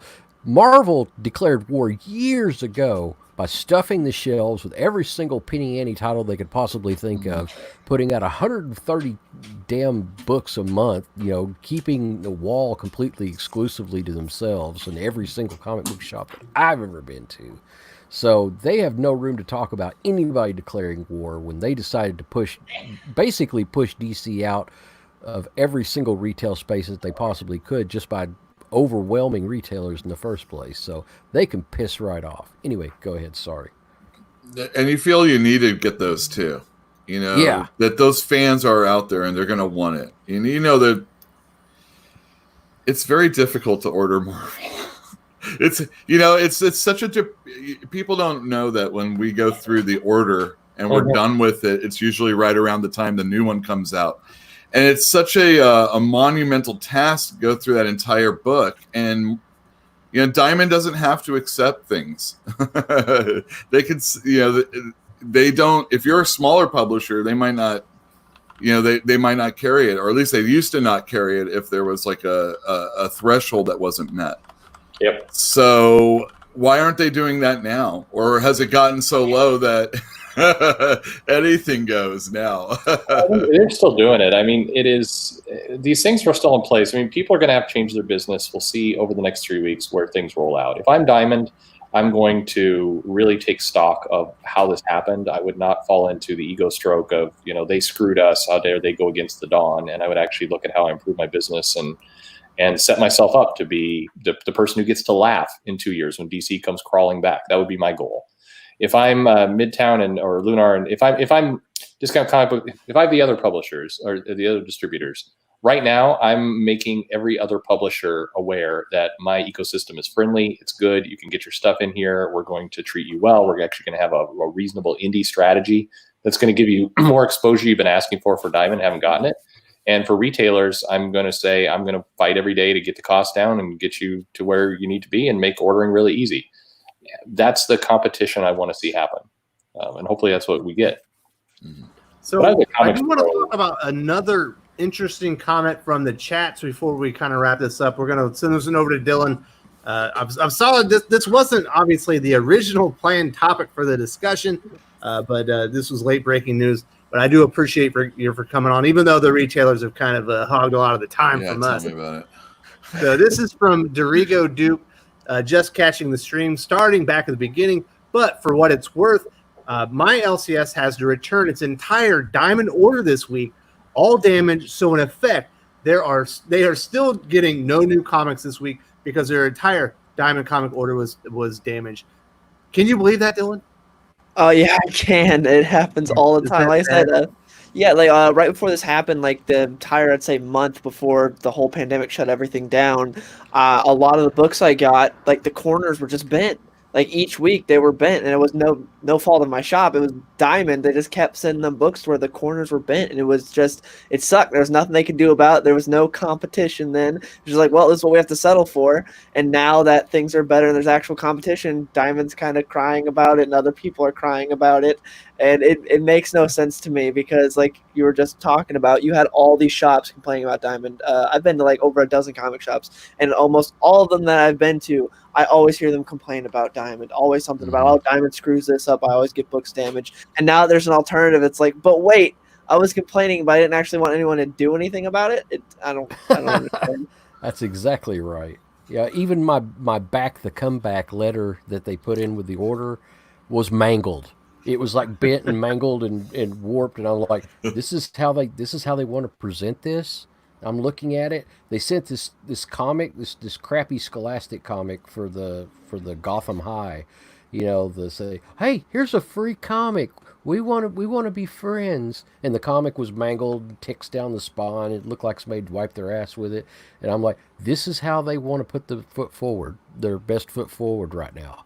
I don't think they have it all. I mean, they didn't say, hey, I mean, how do you not rally your troops and say, look, this is important right now. Important week. Yeah, like let's do this right. I mean, I had comics that were up the side, and I did a video on that. I showed it out. Yeah. I had some really horrible. Oh, thanks. Yeah, it was horrible. Well, it's that's Diamond. I mean, we have an expression here, at least in this area. You got Diamond.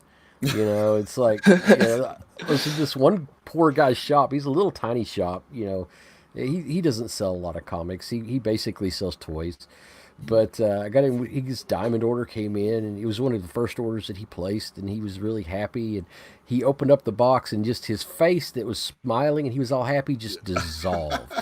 And he looks at it and he says, "Oh my God, they're all over the place." And I looked down in the box, and the comics were just mangled. They were all, everything was all over the place. There's like 3 inches of space around the comics, and and like I'd say probably 80% of them were damaged. He's like, "What do I do?" I said, "Call Diamond.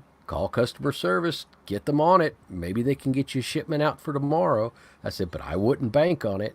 And he's like, this is terrible. This is not what I expected. I was like, this is Diamond. You got Diamond. You got Diamond. You know, they do this. This is what they do to us too. You'll have to get used to it. And he's like, this sucks. I felt so sorry for him. No crap, it sucks. I mean, So Dylan, this picture is from your local comic shop on just damaged comic books. Yes, it is. Like he says there in the caption that he finally got shipment after 2 months and lost every single copy of Marauders after not getting anything for 2 months. That would have been like the biggest DC or Marvel comic besides Venom 25 that week. Yeah. Yep. And it's just like why the comparison he's talking about, because he's been gushing over how good Lunar has been since he like switched to Lunar, and then Diamond. You think, okay, now it's time for us to step it up because of how good Lunar's doing. Nope, they just stick to how bad they've always been. Oh, that's Russ Bright's shop. Yep. Yeah, I love Russ. He's been a friend of mine for quite some time, and we've commiserated over. Well, you said Russ earlier. I didn't connect the dots, but we've commiserated over the shit from Diamond before. But and then he started working with Comic Tom. But that's how I know him. Yeah, it's a sight. It really is. And people who aren't into comics, people who aren't into the LCS experience of having to deal with Diamond, don't understand the frustration and the aggravation involved with it. But you know, it really irks the shit out of me that so many of these shops that were complaining a month ago, as we were talking earlier, a month ago, they were talking about how terrible Diamond was, and now they're falling back and going, oh, but it was so convenient. Look, dude, it was the same shops that were screeching about Diamond shutting down that started screeching about DC finding a replacement. They just want to be mad. Yeah, they're whiny little bitch kids. I hate to put it that way, but it really is. I mean, they want something to complain about, and I think most of it's just social media. You know, they have social media. They have a place to complain and whine for people to pay attention to them, and you know, it's also they're using it. Well, it's also a way to blame somebody else for why their business is failing without actually looking at the fact that they never diversified into some other product other than just brand new comics. Yes, they never diversified. They threw all their eggs in a basket of a bunch of garbage comics that were coming out today, and it would require them actually looking at themselves and realizing they made mistakes. Yep. All right. Exactly. All right, Doc. We are coming to the end of our time, but I will say, to back up what Pele was just saying there, if you go read that Mile High newsletter, Chuck Rosansky himself says they were $4 million in debt, which Diamond held a large part of that. Several years back, he switched the focus for the comic shops from new comics to back orders, and now they are finally paid off all their debts, and they're debt free because they changed focus from new comics to back issues, because new comics kind of suck. But thank you very much to Kenneth Dowling for the $2 super chat. Great discussion. Have a good weekend. Good weekend, fellas. Thank you very much. You have a good weekend as well. I appreciate everyone coming on here and talking about this. Obviously, it was late breaking news. Hopefully next weekend we will be able to cover the 5 biggest character assassinations essentially in comic book history, but we weren't able to get to that today. Dylan, thank you very much for joining us. Do you have any last words for the viewers before we wrap this up? Nothing really to say. Thanks for having me on. I appreciate it. This obviously isn't my wheelhouse. I'm not a retailer or anything, but it was fun to sit in on the discussion. We love having you in, Dylan. You're pretty cool, dude. Everybody that has not been to his channel needs to go see it. He's got a great channel. It's huge compared to anybody else's around here. But it's got really good content. Really good content. Yep. And definitely, if you like streaming and games as well as comic books, Dylan is the man. That's why they call him the real comic book gamer. Also, we have another YouTuber on here who's coming into the big time. Yul Carter, got his own fantastic comics. He's also a member of the Wrestling Council. Oh, yeah. Oh, dude, the Wrestling Council. We're going to blow up soon. We're actually doing a live stream on Ikari Press this Sunday when we do the In Your House. So if you don't want to watch bad wrestling, actually, it will be good wrestling. It's NXT. If you want to just not watch it, but hear us chat about it, I don't know why people do that, but and yeah, fantastic comics. It's from my store's point of view, and we also talk about a whole bunch of other stuff. Well, thank you very much. Also here with us today is the curmudgeon of Critical, Pele. How you doing? Or not how you doing? You got to get the hell out of here. Anything else left to say?